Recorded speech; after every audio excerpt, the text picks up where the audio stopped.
Hi, I'm Jim O'Connor, and this is the Married Guy's Guide to Life. Today's installment, Angels in the Storm. Each time my foot pressed on the accelerator, the wrecker's wheels just spun, adding their own desperate howl to a ferocious wind that was causing near whiteout conditions. The rear tires on the little wrecker just couldn't get a bite on the sheet of sheer ice that covered the top of the steepest gravel road in Mitchell County. The blowing snow had hidden the ice sheet from view as I tried to ascend the hill, naively thinking I could outrun Mother Nature. The lull that had sent me into the country to rescue a stranded motorist was over. It was snowing hard. The sun was rapidly descending behind the horizon, and to make things worse, the wind that had been fueling the snowstorm had picked up again. And now, the wrecker was stranded like a turtle on top of a fence post. I was stuck. No two ways about it. How'd I manage to get myself into this frozen pickle of a situation? I was 17 years old, and it was day 3 of a snowstorm I'll never forget. Winter storms like this meant all hands on deck at O'Connor Standard Service. My dad took great pride in owning and operating what he called a real service station, where you could buy gasoline and have your car worked on by qualified mechanics. The operation also included his pride, a towing service. We had 2 tow trucks, or wreckers. The larger of the two, the big wrecker, was one size short of a semi and could haul semi-tractors. The other, aptly named the little wrecker, was used for hauling cars and pickups. Both wreckers and our pickup each carried a commercial generator used for jump-starting cars. It was late afternoon on the third 16-hour day in a row. Our minds and bodies were weary. Storms like this were hard on equipment, but they were much harder on people. My dad and a helper were north of town on U.S. Highway 218 pulling a semi out of the ditch.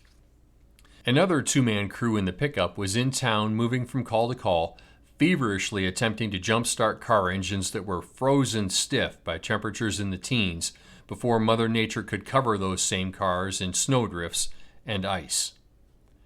I, too, had been crisscrossing the city of Osage jump-starting cars with the little wrecker when a call came in from a woman who was stuck out by Sunny Brae Golf and Country Club. She owned a cabin down by the river and thought it would be a good idea to drive out and make sure the storm hadn't caused any damage. The cabin was fine, but she got stuck in a snowdrift as she tried to get on the road from her driveway. Hence, a desperate call for a wrecker. Sunny Brae is located 2 miles south of Osage in a valley bordered by soaring limestone cliffs and the Cedar River. You have 2 routes to choose from. Back in 1981, both involved gravel roads, which could be really dicey during snowstorms. The first choice was the back way, from the west or the north. The second choice was taking Mitchell County Road T38, which runs south of Osage and connected with a gravel road running west down to the river and Sunny Brae. Now, the back way took longer as you had to drive through town and then meander south on a gravel road through the countryside. On a normal day, it was a pretty drive, and the plus was the final hill that took you down into the valley was much, much more gradual than the hill on the east. Taking T38, on the other hand, was much faster and only required a half-mile of driving on gravel. But, and this is a big but, that route meant negotiating a very steep downhill slope at the very end. Even in the summer, people slowed down for that hill. It was what my dad liked to call a real booger. I'd come in via the back way. After about 30 minutes of digging, positioning, and repositioning, I was able to extricate the woman and her Chevy Love from the deep snow. I watched the little car drive up the smaller of the 2 hills as I respooled the winch cable. As I was doing that, the snow and the wind were picking up. The road was rapidly filling with snow, making it very difficult to judge where the road edge stopped and the ditch started. The last thing I wanted to do was put the wrecker in the ditch and incur my dad's wrath.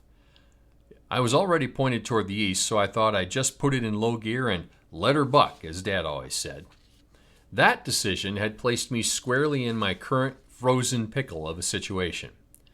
I peered into the oversized rearview mirrors. It was 50 yards to the bottom of the hill. On my left was the hill face. On my right, a 30-foot drop. And to top it off, the road curved slightly to the left as it descended. It wasn't a straight shot. My only choice, as I saw it, was to try to back down the hill. I knew full well that no one in their right mind would even think about going backwards down that hill on a summer day. This was the complete opposite. I had no expectation of making it to the bottom. I just hoped the wrecker wouldn't be too damaged in the crash that was sure to come. I also hoped I'd survive. I took a deep breath and let it out as I shifted into neutral. I was concerned that putting it in gear would cause the wheels to spin and cause added control problems. As I popped the clutch and slowly released the brake, I remember saying out loud, "Please God, be with me." The wind went from strong to gale force. Within seconds, I knew I was in trouble. I couldn't see the end of the wrecker's hood. It was a whiteout. The wrecker picked up speed as gravity took over. Then my fears came true. The wrecker began to weave left and then right, at one point bouncing into snowdrifts on the left, sending me sliding directly toward the cliff edge. Then the passenger side wheels hit something, causing the wrecker to go into a full 180-degree spin. I braced for impact. Suddenly, the wild ride stopped. The wind paused. All was still. As I looked out the windshield, I realized I was safely back at the bottom of the hill, right where I'd started, but now facing north and the smaller of the two hills. It was nothing short of a miracle. I took it as a sign from heaven and carefully took the back way into town just as the sun was dropping behind the horizon. On a cold and snowy night 20 years later, I read the book Where Angels Walk by Joan Anderson.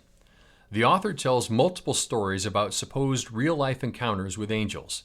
In each case, the person who was helped or guided by angels had literally asked God to send help. I immediately thought of that very cold, snowy, and scary day. In my mind, nothing but divine intervention can explain my wild trip down that hill. Were there angels in the storm protecting me that day?